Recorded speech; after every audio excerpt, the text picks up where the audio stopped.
আকস্মিকভাবে দেশের আবহাওয়ায় আমূল পরিবর্তন সংঘটিত হয়েছে। আজ দেশ জুড়ে ভয়াবহ দুর্যোগের সম্ভাবনা রয়েছে। দেশের সব পুলিশ স্টেশনকে 10 নম্বর মহাবিপদ সংকেত দেখাতে বলা হয়েছে। সমগ্র দেশের তাপমাত্রা এবং বাতাসের গতিবেগ আজ অস্বাভাবিক রকম ভয়াবহ। সমগ্র দেশবাসীকে তাই আজ যে যেখানে অবস্থান করছেন সেখানেই অবস্থান করতে অনুরোধ জানানো যায়।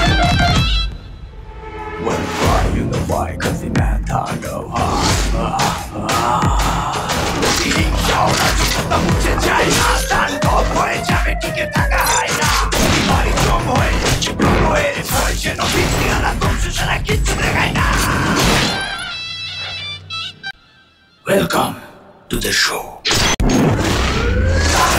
যেখানে যায় তুফানে তুলে যায় বিস্ফোরণ দানব এক ঝড়ি